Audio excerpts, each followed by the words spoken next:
नमस्कार विद्यार्थी मित्रों, कक्षा 9वीं पाठ 7वां अंतर्राष्ट्रीय तिथि रेखा की जानकारी हम प्राप्त करेंगे। तो प्रमुख मुद्दे हैं अपने अंतर्राष्ट्रीय तिथि रेखा की आवश्यकता, महत्व, अंतर्राष्ट्रीय मानक समय और विभिन्न देशों का मानक समय और भारत का मानक समय, ये सभी बातों की जानकारी हम इस पाठ में प्राप्त करेंगे।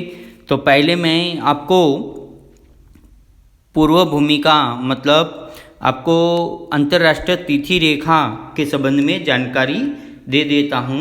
देखिए, फिर से एक बार थोड़ा सा अपना ज्ञान फिर से याद करेंगे कि मैंने आपको शुरुआत के समय में अक्षांश और देशांतर रेखा के बारे में थोड़ी माहिती दी थी। तो देख लेते, ये अंतर्राष्ट्रीय तिथि रेखा निश्चित करने में, समय निश्चित करने में, जिसको बोलते हैं मानक समय, प्रमाण समय, तो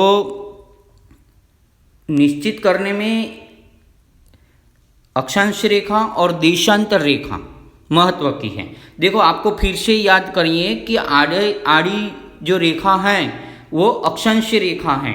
आपको अगले साल 10वीं में भी ये काम आने वाली चीज़ है। तो यहाँ पर आप देख सकते हैं, जूम करके देखो, बीच में जो विषुववृत्त रेखा है ये सबसे बड़ा सर्कल बनाता है, इसीलिए उसको ग्रेट सर्कल कहते हैं, पृथ्वी का बड़ा। और ऊपर देखिए 90 एंड लिखा है, तो उत्तर यानी नॉर्थ, और विषुववृत्त रेखा से नीचे तो दक्षिण, साउथ, इस प्रकार से ये विभाजित किया गया है। और आप देख सकते हैं कि इधर यहाँ पर आपको दो गोलार्ध में विभाजित करने वाली रेखा, तो कौन सी रेखा है? दो गोलार्ध में उत्तर दक्षिण गोलार्ध को विभाजित करने वाली, मतलब भाग गिराने वाली रेखा विषुववृत्त रेखा है। तो कर्क रेखा उत्तर में और मकर रेखा नीचे दक्षिण में है।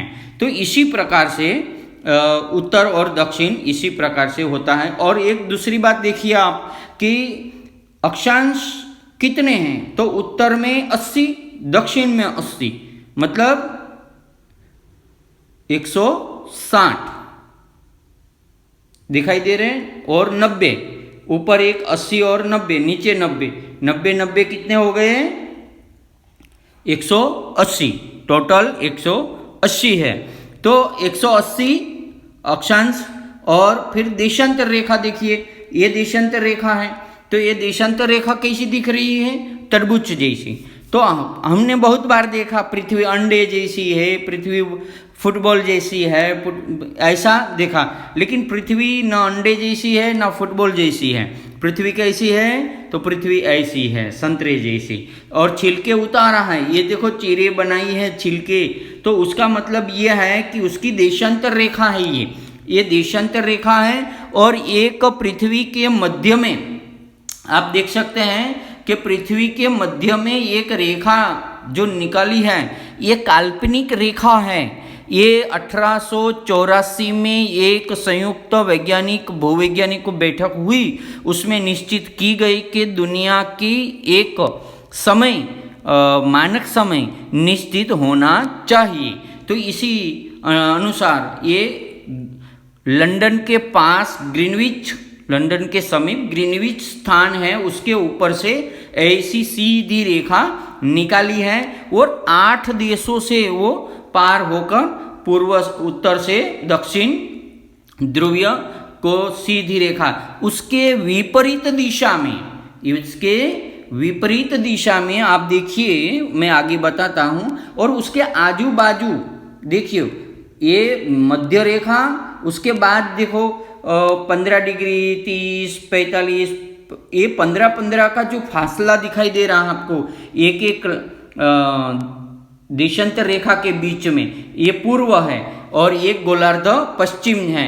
आप देखिए, पूर्व की बात पहले करिए, तो पूर्व में 0 से 15 डिग्री, 15 से 30, तो 15-15 का फासला है, वो गिनिए आप कितना है कि 0 से 15 1, फिर 15 से 30 2, और 3 4 5 6 इधर है, और पश्चिम में 6 है, 12।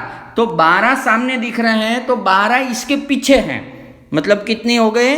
24। तो 24 मतलब एक दिन हो गया, मतलब रात और दिन मिलाकर 24 घंटे का पूरा एक दिन हो गया। पीछे की साइड हमको नहीं दिख रही, लेकिन ये सामने वाली दिख रही है। इसी प्रकार से, क्योंकि ये 2 डायमेंशन यानी 3D बोलते हैं, 2D है ये। 3D में क्या रहता है? जैसे ग्लोब, मतलब भूगोलक जो आप देखते हैं ना, वो 3D है, यानी आपको चारों तरफ दिखाई देता है, इसीलिए आपको समझना अलग होता है। ये 3D दिखाई देता है, देखिए।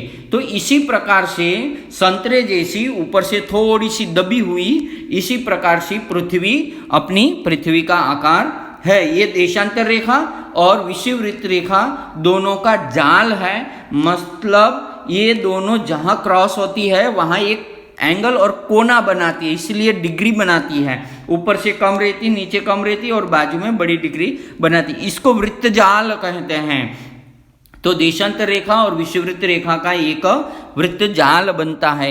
ये कोई दुनिया में किसी भी स्थान पर अगर जानना है कि ये स्थान कहाँ पर है, तो ये वृत्त जाल के आधार पर उस स्थान का निश्चित जगह, निश्चित समय जान सकते हैं, और कौन सी जगह से वो कितना दूर है वो भी जान सकते हैं। मुंबई से, टोक्यो से, अथवा तो दूसरी अमेरिका से कितना दूर है वो भी जान सकते। आप ये देखिए, ये देख सकते हैं, इसी प्रकार से बीच में से ऐसा किया हुआ है। अब आप देख सकते हैं इसमें पूर्व देशांतर और पश्चिम देशांतर, तो आप इसमें भी लिखा है 0 से 15।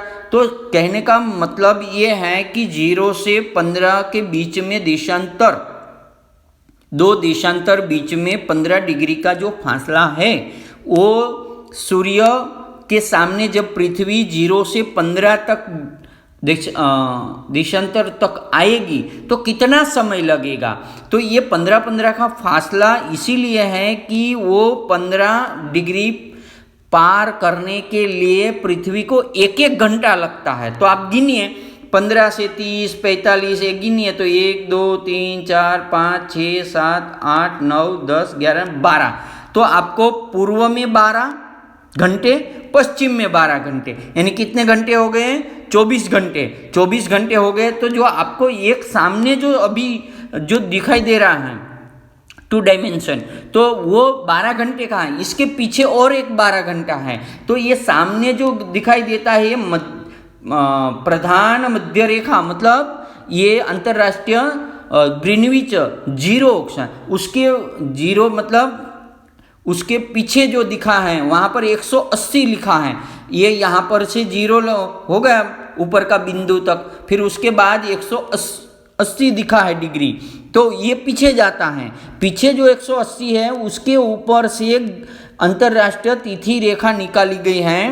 वो टोटली अंतरराष्ट्रीय तिथि रेखा समुद्र से निकाली हुई है। आप देखिए यहाँ पर समुद्र ऊपर से वो रेखा निकाली है, क्योंकि जो समुद्र ऊपर से रेखा न निकाले तो रेखा के पूर्व में और इस रेखा के पश्चिम में जाते हुए क्या करना पड़ता है, तो तारीख अथवा दिनांक जो रहती है वो कम या अधिक करनी पड़ती है।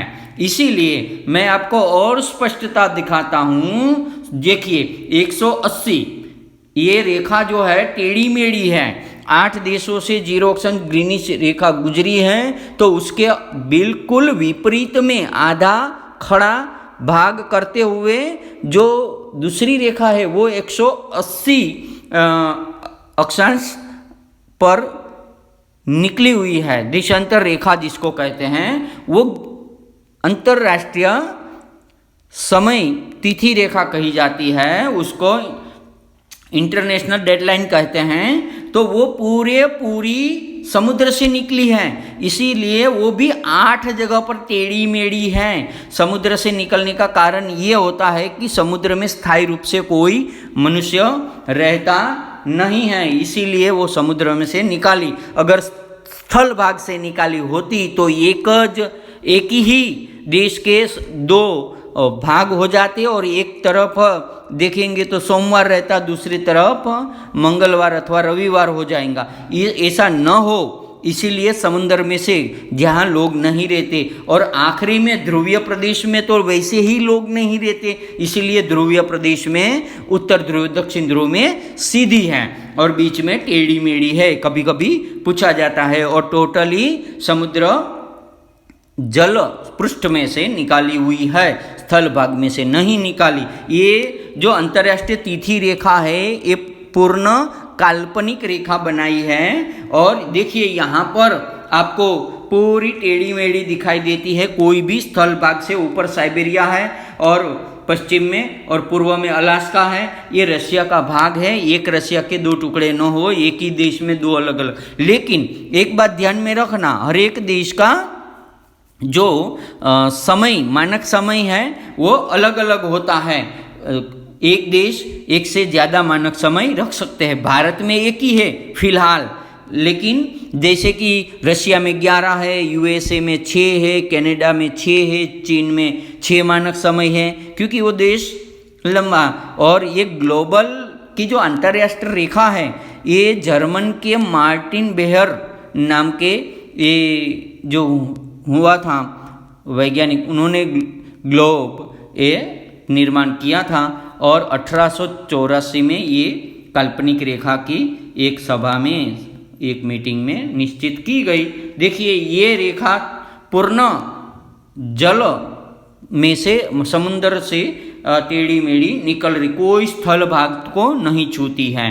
इसी प्रकार से हम देख सकते हैं कि ये ग्लोब के मतलब भूगोलक के खड़े दो भाग कर रही, एक आड़वे दो भाग कर रही बिल्कुल। इसीलिए 12 घंटे पूर्व में 12 घंटे पश्चिम में और उसके विपरीत दिशा में जाते हैं। तो ये आपको ध्यान में रखना है। और दूसरी बात यह है कि अंतर्राष्ट्रीय तिथि रेखा की आवश्यकता पृथ्वी के भ्रमण, परिक्रमण, सूर्य के भासमान भ्रमण जैसी प्राकृतिक घटनाओं का उपयोग करके मानव ने अपनी सुविधा के लिए काल मापन पद्धति तैयार करी है।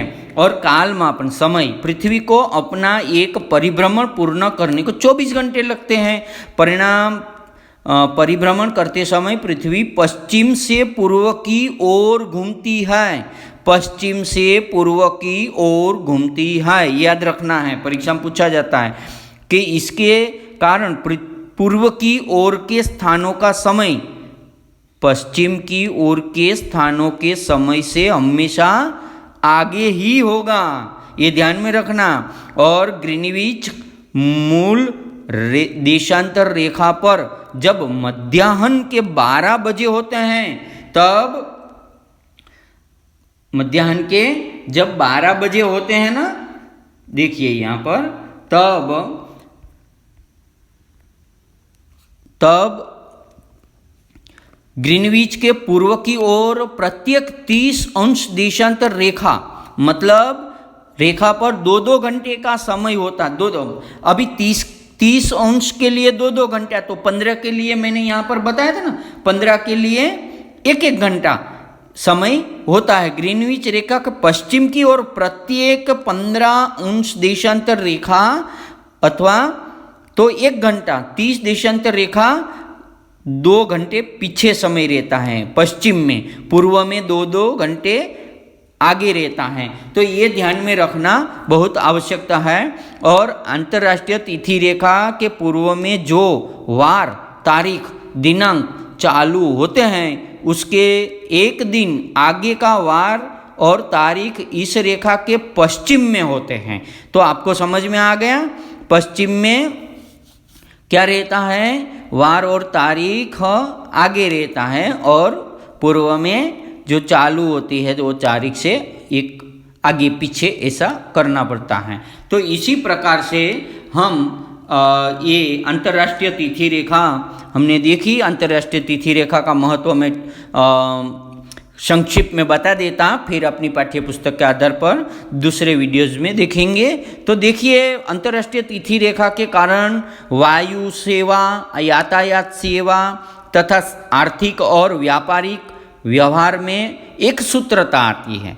समय और वार दिन के समायोजन की आवश्यकता के कारण अंतर्राष्ट्रीय तिथि रेखा के निर्माण पर विचार किया गया और इस रेखा के कारण समय क्या हो गया, दुनिया का एक समय दिन का गणित अचूक रखा जाता है। अंतर्राष्ट्रीय तिथि रेखा की सहायता से वैश्विक यातायात की समय सारणी टाइम टेबल योग्य पद्धति से बनाई जाती है। इसी प्रकार से हमने ये पाठ में आज ये अंतर्राष्ट्रीय तिथि रेखा की जानकारी प्राप्त करी। फिर बाद में हम देखेंगे कि सभी देशों का मानक समय, फिर भारत का मानक समय देखेंगे और भारत की जो मानक समय रेखा है वो 182.5 डिग्री 100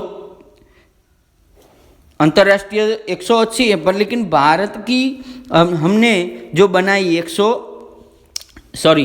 खाली 82.5 डिग्री पूर्व देशांतर रेखा आधार पर भारत ने निश्चित करी है। वो उत्तर प्रदेश में इलाहाबाद और मध्य में अमरावती के मिर्ज़ापुर में से वो गुजरती है। तो ये खास याद रखना है, ठीक है। बाकी अगले पीरियड में हम इसका भी ऑडियो भी मैं आपको दूंगा। मानक समय, अंतर्राष्ट्रीय विभिन्न देशों का समय, अंतर्राष्ट्रीय तिथि रेखा आवश्यकता और तिथि रेखा का महत्व मैंने अभी बताया, ठीक है। धन्यवाद।